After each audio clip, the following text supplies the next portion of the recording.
Abalobi as an organization, we're a non-profit, kind of moving into a social enterprise. So we do realize that there needs to be a sustainability component to us from a financial point of view.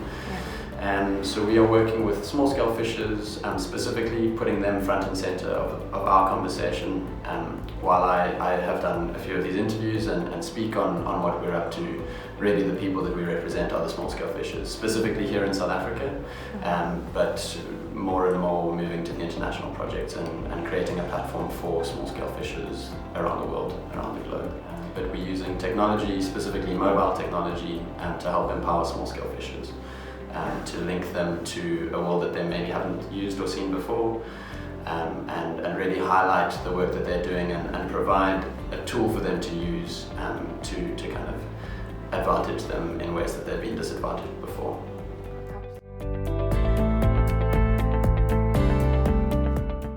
You can scan this QR code, so you can open your camera. If you've got an Android, you need to have a QR scanner. If you've got an iPhone, you can just scan it, and what that then does is give you an idea of, well, where has this fish come from, how it was caught, where it was caught.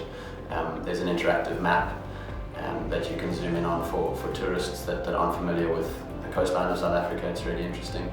And we've gone as far as enabling the patron to send a text message to that fisher that caught the fish. So we've seen messages, incredible messages coming through saying, I'm sitting here at whatever the restaurant may be, and I really appreciate your work, and the fish is fantastic, or maybe the chef doesn't really know what he's doing, but I appreciate your work. And yeah, I think that's such an important part of the work that we've been doing, is from a dignity point of view, putting that at the front of what we're doing, and allowing fishers to be connected to people or establishments that they previously would never have been able to. For the fisher to see a picture of this dish that the kind of Michelin star chef is able to create has been amazing, and that's something that they didn't ever think that the fish that landed on their boat would be able to be presented at.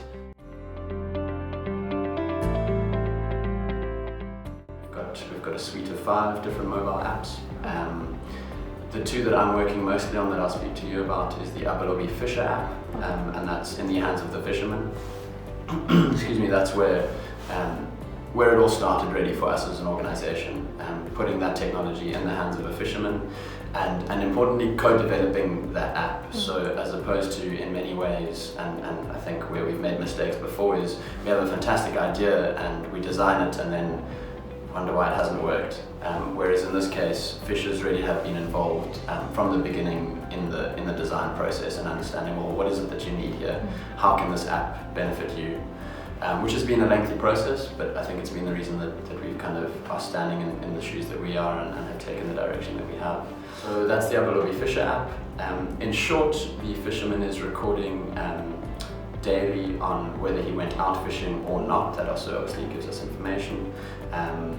Expenses that he incurred on that particular day of fishing, what he caught on that particular day, and then that's kind of the first step. And there's a traceability component to that, which is where the tech comes in. And then there is the Abalobi Marketplace app, and that is in the hands of the restaurant. So a chef or restaurant owner can download the app, they can register, and essentially access fresh catch of the day from a small-scale fisher along the coastline, and buy that and see what exactly is available. Then we've got a monitor app that we've developed.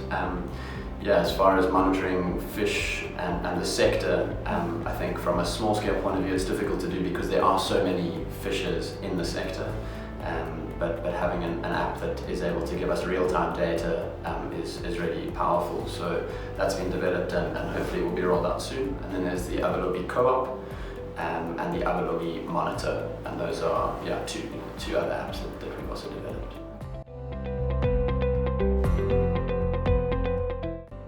So how it works is a fisher will go out on a day's catch. Previously, he would arrive back at the harbour and receive cash for his fish. Access to markets is a really big problem.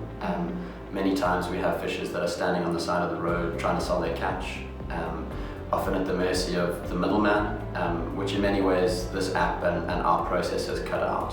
and in fact moving the power dynamic towards the fisherman as opposed to the middleman who in many ways controls the system and the value chain.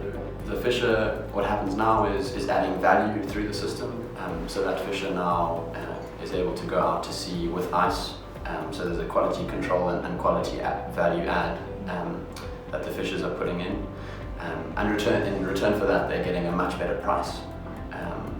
There's transparency throughout the value chain, which is a principle that's been really important to get the buy-in from these fishers, because up until now they really have been at the mercy of middlemen and really haven't had a say in how things go down.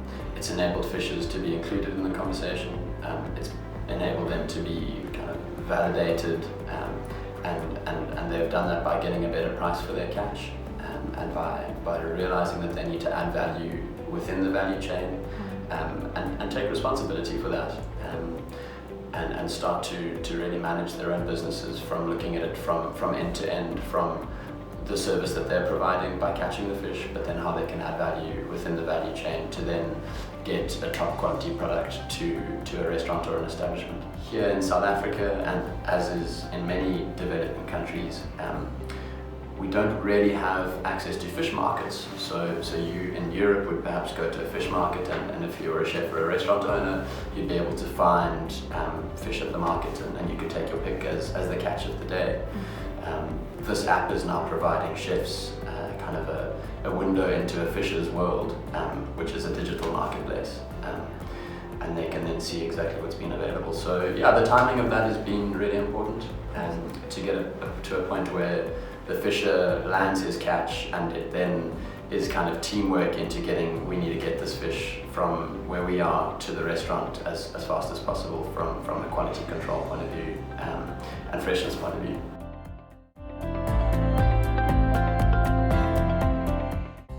Fishers are landing their catch, but are now being paid electronically. So there's a number of kind of vetting processes and ways that we've included them from a previously financially excluded point of view. They're now being paid into their bank accounts, which is giving them a proof of income, which they didn't have before. So what that's enabled them to do is being able to go to the bank to show that they are in fact a business owner. I think of David Shoshola, who is one of the champion fishers that we've been working with, and he really highlights that as an important part of what we're doing and the success of what we're doing. For him to be able to show to the bank that he is in fact a business owner, he's got families that he's feeding, crew that are relying on him as a business owner, and the ability for him to really own that space, look at how he might have performed while fishing on that particular day, or over that week, or over that month. And having that information to then be able to make decisions on, which really has changed the game for him and his family. Seeing crew members now no longer taking loans from kind of unscrupulous shark loans, that often there is a really intense dynamic between who the fisher is and who that loaner is. And yeah, they've been able to, for the first time, say that they don't need to take out a loan. They've got an income that can be guaranteed, and if it's not guaranteed, well then it's going to be a lot more than they were earning previously. Women in fisheries, I think, often overlooked and undervalued, and a big part of our work has been to highlight that fact, and in fact include them far more in the space. With the fisher getting a better price, there's obviously more to go around. So what we've started seeing is women getting paid better for their work, and if they weren't being paid previously, now to actually be paid, and ask some of the fishers and the skippers to start to value that within the system. I think, yeah, that's a really important part of the work that we do.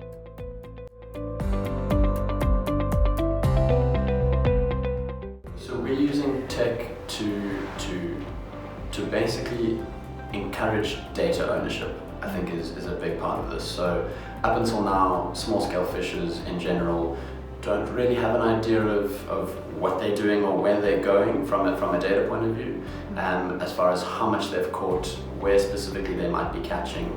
A lot of this is indigenous knowledge that isn't really recorded. So fishers, I'm by no means trying to undermine the knowledge that these fishers have.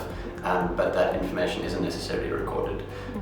Things like which species were caught, what was their return on a particular day from an economic point of view, did they break even on that day, and then where were they fishing, what kind of species were they catching.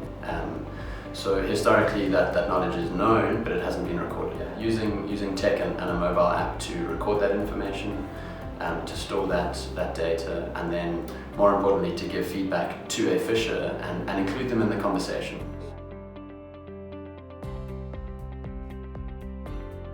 I think my challenge to corporates wanting to invest in the space would be to really engage with people that are working with the people that they have at heart.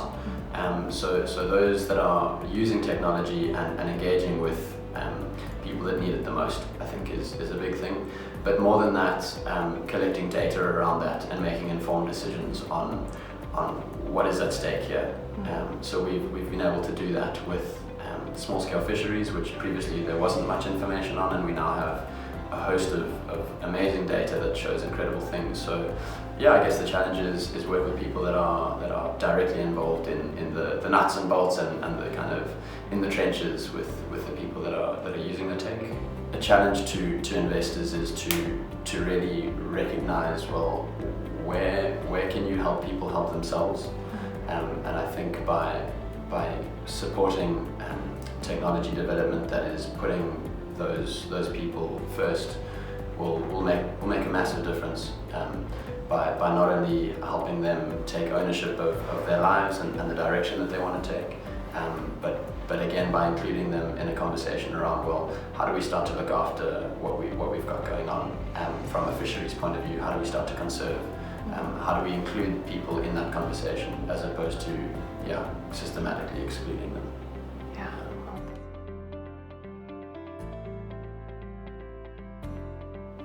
But the question there is, well, how do you do that? And from a tool and using a tool like we've developed, I think that's enabled that conversation to start. A few things that have really struck us as we've gone down this journey is the ability for a fisher to sell his entire catch. So before, restaurants and the market was after quite particular species because they were popular, because there were market forces for them, because they were known. Whereas now we're seeing that a lot of the undervalued species are in fact getting more attention. Chefs are loving it. They've got new different and exciting species, new textures, new flavors that they're working with, which they wouldn't have had before. So my dream kind of going forward and from a poverty eradication point of view is really to, as I've mentioned, include people in the conversation. To provide a tool that will enable them to maybe look at things slightly differently, enable the people that are involved, fishers in this case, to have the data to think, if I'm going to be able to look after this, or if my children are going to be able to benefit from this, well, then we need to start proactively making decisions and taking more responsibility around managing that. And I think importantly to provide a tool where those fishers can sit at a table with decision makers and have a voice.